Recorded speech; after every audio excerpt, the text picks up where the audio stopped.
Il est 8h31, vous êtes bien à l'écoute de Bretagne 5, c'est Bretagne 5 matin et c'est notre invité de la matinale, Antonin Mahé ce matin qui est avec nous. Il est conseiller municipal de Paimpol, animateur fédéral des jeunes socialistes des Côtes-d'Armor. Bonjour Antonin Mahé. Bonjour. Alors, vous étiez venu il y a déjà quelques mois au micro de Bretagne 5 nous parler de la situation des étudiants, car aujourd'hui on parle beaucoup de la précarité, de la crise économique. Eh bien, ça ne s'arrange pas. Ah bah non, effectivement, ça ne s'arrange pas. Enfin, il suffit de regarder l'inflation actuelle dans le pays pour se rendre compte qu'il y a un problème. Il suffit de regarder l'évolution des bourses, par exemple, qui sont distribuées par les Crous, pour se dire qu'il y a un problème. Quand on voit que les bourses ne suivent même pas l'inflation, enfin, il y a un gros problème ici. Comment se fait-il que la situation des étudiants n'a pas été prise en compte alors qu'on parle beaucoup des ménages dans la précarité, que l'État, le gouvernement donne beaucoup d'aide en urgence pour essayer de pallier cette crise? Comment se fait-il qu'on oublie la jeune génération, les étudiants en particulier? La France de demain, allais-je dire. Eh ben alors là, c'est une très bonne question. Je pense qu'on est tout à fait dans une logique comptable de la part de l'État, des Crous, qui font que, in fine, il y a un problème dans l'aide aux étudiants. Parce que quand on sait qu'aujourd'hui, des étudiants ne font qu'1 repas par jour, qu'ils ont du mal à se loger, enfin, c'est... On a vu des étudiants, pardonnez-moi, je vous coupe Antonin Mahé, mais on a vu des étudiants qui dorment parfois dans leur voiture pour ceux qui en ont, ou parfois même sous des tentes. Bah, c'est extrêmement choquant. Moi, je pense qu'on ne peut pas préparer la génération de demain comme ça. Enfin, on est une génération déjà qui a été sacrifiée par le Covid, par le fait de ne pas être vraiment soutenu par notre ministre qui était complètement absente à l'époque, Frédérique Vidal, absente totalement de la vie politique. Enfin, on n'a jamais eu un mot quasiment, à part des mails du Crous pour nous dire votre ministre fait ci, fait ça. Ouais. Il y a eu beaucoup de paroles et peu d'actes, selon vous? Ah bah oui, il y a eu beaucoup de paroles, il y a eu beaucoup de promesses, mais quand on voit les actes derrière, on se dit qu'il y a un problème et que en fait, on nous écoute pas, on nous soutient pas, alors qu'on est dans une situation pour certains étudiants qui est dramatique, Il y a 1 repas par jour, ils dorment dans leur voiture. Enfin, c'est incompréhensible de continuer comme ça. Ici, en Bretagne, dans les Côtes-d'Armor, on le constate. On voit beaucoup d'étudiants qui essaient de faire une forme de solidarité pour leurs camarades qui sont dans le besoin. Il y a aussi le problème des parents. On voit aussi beaucoup de parents dans la précarité qui ne peuvent plus ou pas aider les jeunes qui font leurs études. Faire des études, actuellement, c'est quand même lourd pour des étudiants qui n'ont pas les parents qui suivent derrière. Et on en a de moins en moins parce qu'en fait, avec la crise qu'on est en train de subir, l'inflation, les parents ont quand même de moins en moins d'argent à utiliser et donc à distribuer à leurs enfants. La solidarité, elle se met en marche, je le disais, sans jeu de mots, on la voit sur le terrain, elle se manifeste par beaucoup d'initiatives. Est-ce que vous avez connaissance ici des initiatives qui se font sur le terrain, dans les Côtes-d'Armor ou plus largement en Bretagne? D'abord, j'ai envie de dire heureusement que que les étudiants se soutiennent entre eux, parce que si on devait attendre l'État, je pense qu'on attendrait un certain nombre de temps. À Saint-Brieuc, on a l'Agorae qui se met en place, qui est une structure où on peut acheter de la nourriture pour un prix qui est quand même beaucoup plus faible que dans le commerce, surtout avec l'inflation. Est-ce qu'il y a des aides, par exemple, justement, des commerçants, de la grande distribution, pour aider les étudiants à se nourrir, tout simplement? Il y a quelques aides dans mes souvenirs de certaines chaînes de distribution. Après, encore une fois, à mon sens, c'est pas au privé d'aller remplir les carences de l'État. Donc en fait, c'est l'État qui doit agir d'abord en augmentant les bourses, en construisant de nouvelles résidences universitaires. Enfin, c'est le cas à Saint-Brieuc, par exemple. Là, on a la construction d'une nouvelle résidence universitaire, mais d'ailleurs construite par l'Aglo, plus que par l'État. Et par contre, là-dessus, il y a un vrai sujet, c'est que cette résidence, elle doit ouvrir en septembre 2023. Et l'ancienne résidence, la résidence universitaire de Guernéguin, donc à Saint-Brieuc, devait elle aussi rester ouverte jusqu'en 2023. Ça paraît tout à fait logique quand voilà, on y qu'il y a une pense. transition. Voilà, exactement. Mais le Crous, dans une logique comptable purement, a décidé de fermer la résidence universitaire de Guernéguin. Donc c'est une cinquantaine de logements en moins, alors qu'on sait que les prix de l'immobilier sur Saint-Brieuc augmentent, alors qu'on sait qu'il y a de plus en plus d'étudiants sur Saint-Brieuc. Chaque année, ça c'est un chiffre réel. Saint-Brieuc devient attractive pour les étudiants. Et dans le même temps, en fait, on n'a pas de... il y a un problème de logement à Saint-Brieuc, et d'un côté, on ferme une cinquantaine de logements.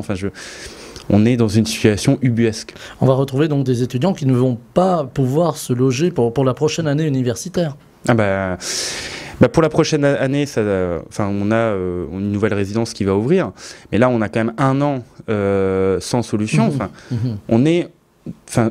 Faut bien se rappeler qu'à Saint-Brieuc, on a 40% des étudiants qui sont boursiers. C'est un chiffre qui est quand même un peu plus haut que le chiffre national. Et en fait, 40% des étudiants boursiers, et dans le même temps, on n'aide pas les étudiants. Il y a d'autres exemples. Au restaurant universitaire, le fait qu'en début d'année, on nous annonce que le pain, le beurre, les couverts deviennent payants. Non mais où est-ce qu'on est arrivé ? C'est une situation qui est totalement ubuesque. Le Crous vit déconnecté de la situation réelle. On n'a pas non plus de certitude. Nous, on craint parce que je suis aussi engagé dans les associations étudiantes briochines.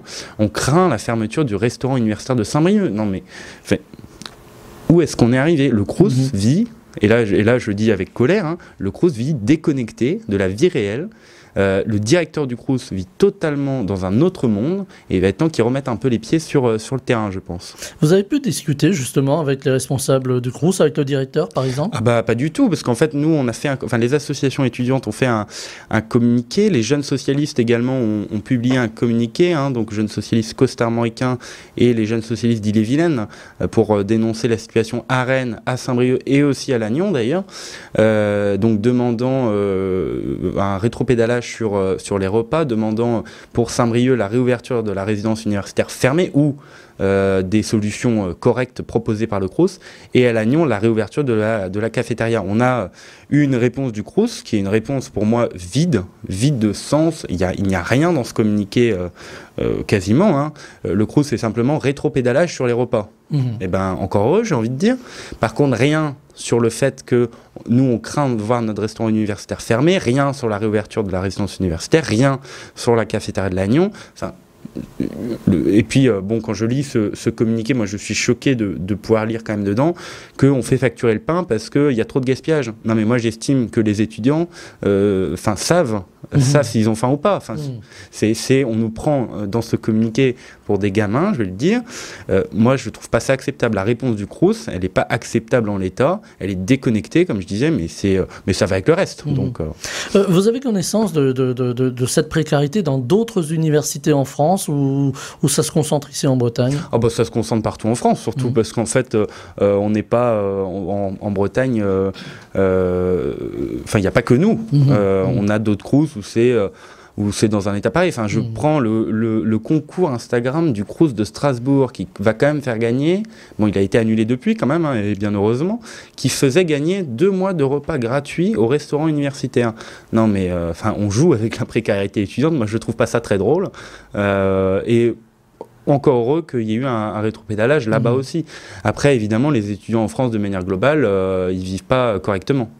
Alors, on va, j'allais dire, cohabiter avec l'actualité, puisque vous parliez à l'instant, Antonin Mahé, de cette crise qui nous touche, de l'inflation qui monte, de la précarité, alors des ménages et évidemment des étudiants. On voit aussi des restrictions en termes d'énergie, et vous parliez de Strasbourg, vous me faites une transition toute trouvée, puisque l'université de Strasbourg a décidé de baisser le chauffage, et voire même d'arrêter parfois le chauffage dans certains amphis. On entend de plus en plus de voix qui disent voilà, ça va peut-être gagner d'autres universités. Là aussi, il faut être prudent sur la consommation de l'énergie, justement, dans les universités. Est-ce qu'il va falloir, en un mot, que les étudiants mettent un pull de plus ? Alors, moi évidemment, la consommation, l'économie d'énergie, est primordiale. On sait ce qui se passe dans ce pays. D'abord, ça coûte de plus en plus cher pour les ménages, pour les entreprises, pour les associations, et surtout, ça va être, il y a des risques quand même cet hiver. La fermeture des universités, j'y suis pas vraiment pour, parce qu'en fait, moi je suis quand même de la génération qui a traversé la crise Covid et donc qui a fait cours à la maison pendant une bonne partie de l'année. Moi j'ai pas vraiment envie, et on est beaucoup dans ce cas-là, de revenir faire cours à la maison. Enfin, c'est une situation, moi, que je ne souhaite pas. Après, si l'État investissait pour la rénovation thermique des universités, s'il avait investi, on n'en serait peut-être pas là non plus. Il n'y a pas eu de vision à long terme finalement sur l'université. Du tout qu'il y ait eu de vision à long terme. L'université française est dans un état de délabrement le plus total. Ça, il faut quand même le dire. Donc aujourd'hui, le gouvernement ils font les étonnés. Bon, il était peut-être temps de réagir avant. On parle du gouvernement d'aujourd'hui, mais est-ce que les autres gouvernements, là aussi il ne s'agit pas de pointer un tel ou un tel autre, mais successifs, ont laissé un petit peu les choses en l'état, ne se sont pas occupés de cette université qui devenait bien malade? Ils ont quand même globalement, il faut le dire, laissé les choses faire en disant ça va aller, mais au final aujourd'hui ça ne va pas. Alors, le corollaire de cette université qui ne se réforme pas non plus, on pourra parler évidemment, Antonin Mahé, de la réforme de l'université. On a l'impression qu'à chaque fois qu'une réforme arrive, bien voilà, ça ne trouve pas son aboutissement. Mais il y a également le fait que des étudiants partent aujourd'hui étudier à l'étranger. Moi, je suis très heureux que les étudiants français peuvent partir à l'étranger étudier. Enfin, parlait sûrement d'Erasmus. Hein, oui, mais même préfère aller étudier à l'étranger que dans une université française parfois. Préfère aller étudier, je ne sais pas moi, à Berlin, plutôt que de rester en France. Est-ce que c'est un phénomène inquiétant finalement? Est-ce que les étudiants vont partir finalement? Je ne pense pas que les étudiants vont partir des universités françaises non plus. Enfin, je ne m'attends pas à une vague de départ vers les autres universités européennes ou américaines. Voilà. Non, donc pour l'instant, ça reste quand même... Mais simplement, il faut quand même dire que, moi en tout cas, je ne me vois pas partir étudier à l'étranger. Certains iront en Erasmus, certains même iront tout court. Par contre, ça n'empêche pas d'être en colère contre l'université. Moi, je suis désolé qu'ils nous abandonnent. Malgré que il faut quand même le dire, les présidents d'université font entre guillemets ce qu'ils peuvent avec les moyens qu'ils ont. Est-ce que justement cet état de fait influe sur la qualité de l'enseignement? Est-ce que vous avez senti que depuis quelques années, on avait un enseignement qui était moins bon, ou que justement, du fait de la précarité, les étudiants ne suivaient pas, et un petit peu dans les deux sens? Alors évidemment, ça influe, parce qu'un étudiant qui a faim, je ne sais pas si vous avez déjà eu faim au travail, c'est pas agréable et on n'a pas envie de se mettre dedans. Voilà. Un étudiant qui a faim n'a pas vraiment envie de travailler, quoi. Et puis on a aussi l'autre sujet, c'est que les étudiants qui travaillent, et ça, moi je le dis très honnêtement, moi je suis opposé au fait que les étudiants travaillent pendant leur année scolaire, parce qu'en fait, on nous demande d'un côté de réussir à l'université, de travailler, on nous demande de faire à la maison autant d'heures de cours qu'on fait à la maison, dans du travail personnel, mais les étudiants qui doivent travailler, ils ne peuvent pas. Donc en fait, je prends pour les examens, par exemple, un étudiant qui n'a pas eu à travailler, il aura pu prendre le temps de réviser. Par contre, un étudiant qui a dû travailler, forcément, ça va influer sur aussi ses résultats. Et on voit bien dans les chiffres que les étudiants qui travaillent, ça c'est une statistique prouvée, que les étudiants qui travaillent ont moins de chances d'obtenir un diplôme à la fin. Donc ils sont doublement pénalisés finalement. Ils sont doublement pénalisés parce qu'ils ont faim, donc ils doivent travailler pour aussi se loger, et en fait ils risquent de ne pas avoir de diplôme. Là je vais plus m'adresser aux politiques que vous êtes. Je disais en commençant que vous étiez conseiller municipal à Paimpol et très engagé évidemment au Parti Socialiste. Qu'est-ce qu'il faudrait faire en urgence pour essayer d'inverser la tendance, d'inverser cette situation qui devient très compliquée finalement? Alors d'abord sur le secteur, je pense qu'il faut que le Crous cède à nos revendications. Moi je le dis, il faut que le Crous cède sur... On peut les rappeler, les revendications? Alors les revendications là qui nous restent, parce que donc une partie a été acceptée, il y a eu un rétropédalage quand même sur les repas, mais il faut que le Crous cède maintenant sur la réouverture de la cafétéria de l'IUT de Lannion, que le Crous cède sur la réouverture de la résidence universitaire de Guernéguin, ou si c'est pas possible sur des solutions de relogement. Il y a quand même une cinquantaine de logements, c'est une cinquantaine d'étudiants qui pouvaient être logés à des prix défiant toute concurrence. On sait qu'en plus, les loyers à Saint-Brieuc augmentent. Et on a aussi le fait, parce que nous, on demande aussi que le Crous affirme haut et fort que le restaurant universitaire de Saint-Brieuc ne fermera pas. Enfin, je rappelle en plus qu'il a moins d'1 an, qu'il a été financé d'abord par les collectivités. Donc, fermer un restaurant universitaire neuf qui a 1 an, c'est quand même très moyen. Là, on pourrait parler de gaspillage d'argent public. Alors là, ça serait vraiment du gaspillage d'argent public. Et alors là, la colère des gens, parce qu'on entend beaucoup de gens critiquer le gaspillage d'argent public, là, en l'occurrence, ça serait légitime totalement. Et après, évidemment, sur des revendications plus nationales, il faut mettre en place un revenu minimum pour la jeunesse. On proposait pendant les élections législatives 1086 €, si mes souvenirs sont exacts. Et ça, il faut le mettre en place d'urgence, parce que la précarité étudiante dans ce pays, elle augmente, avec l'inflation notamment. Et en fait, on arrive à des situations qui sont dramatiques. Est-ce que des étudiants parfois abandonnent leurs études lorsque c'est plus tenable ? Ah bah bien sûr, à un moment donné, quand le compte est vide systématiquement chaque mois, quand on se retrouve à devoir faire des prêts étudiants qu'on va devoir rembourser à la fin, et toujours souvent à des taux d'intérêt un petit peu plus hauts que quand on fait un prêt pour acheter une maison ou une voiture, oui, des étudiants arrêtent parce qu'ils n'ont plus les moyens d'être dans le supérieur. Alors on voit aussi un phénomène de société, on l'appelle comme ça pudiquement, mais ce sont ces étudiantes ou ces étudiants qui parfois se prostituent pour pouvoir vivre, pour pouvoir manger. Évidemment, situation inacceptable. Situation qui est inacceptable. Et moi, ça me semble... je dirais pas... je les comprends. Parce qu'à un moment donné, quand on veut réussir dans le supérieur, il faut avoir de l'argent.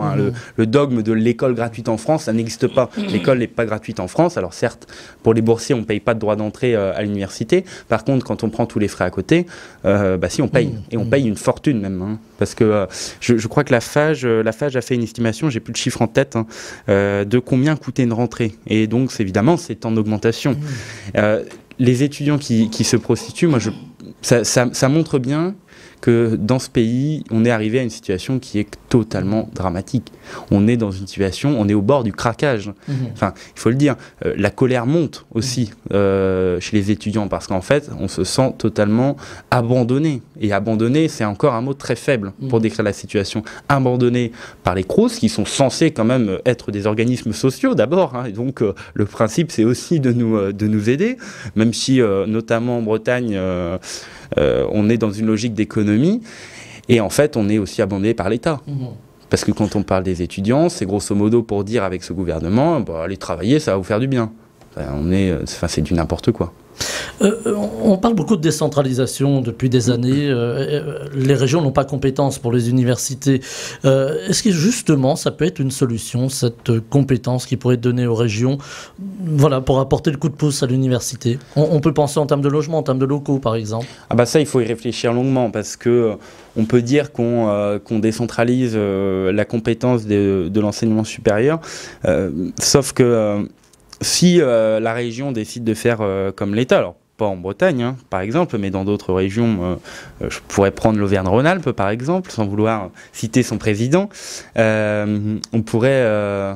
ça serait exactement la même chose. En fait, c'est juste qu'à un moment donné, il faut que le CNUS, qui est... entre guillemets, la maison mère des Crous. C'est une organisation pareille qui est d'une complexité inouïe. Il faut que que le CNUS dise aux Crous, on va y arriver, qu'il faut arrêter dans cette logique comptable. Le Crous déficitaire, c'est plus qu'évident. C'est le principe d'un organisme social. On n'est pas là, le Crous n'est pas là pour faire de l'argent. Quand je vois qu'à Rennes, à la cafétéria ou au restaurant universitaire, on a les pasta box, désolé de citer les marques comme ça, mais on a les pasta box. La parole est libre. on a les pasta box qui sont vendus à 3 €, alors que dans le commerce, elles coûtent 2,99 €. Moi, je suis choqué de cette situation. Dans quel monde on est arrivé pour faire ça ? Le Crous, alors là, si on le dénonçait, je pense qu'on aurait des justifications de type oui, mais bon, faut qu'on envoie quelqu'un les chercher, ou bien encore, on doit se les faire livrer. Oui, mais moi à ce moment-là, je préfère les acheter dans le commerce alors. On parle de réforme de l'université depuis des années, je le disais tout à l'heure, ça n'aboutit pas, c'est très compliqué. Est-ce que finalement c'est parce qu'on ne met pas les étudiants ou leurs représentants au cœur de cette réforme? Je pense aux professeurs aussi, évidemment. Je pense que l'État, depuis 2017 notamment, sans vouloir critiquer le président de la République, est dans une situation où il veut tout faire tout seul, sans rien associer. Alors, on l'a vu sur d'autres lois, le fait que on invitait les syndicats, mais que leurs propositions finissaient aux archives. Je pense que c'est la même chose avec nous. Je pense qu'on n'associe pas assez la communauté pédagogique et surtout la communauté étudiante. Les représentants étudiants, de ce que je peux entendre, parce que moi je ne suis pas représentant étudiant, ne sont pas vraiment écoutés. On a la chance quand même d'avoir Rennes 2, une oreille plutôt attentive de la présidente, mais c'est pas non plus exceptionnel, quoi. On parle de réforme, on parle aussi de piliers avec l'éducation. Les étudiants, là on va se concentrer sur la vie étudiante et sur les étudiants, sur le supérieur. Aujourd'hui, c'est le pilier aussi de la France de demain. Ça fait un peu vieillot l'expression, mais elle est là quand même.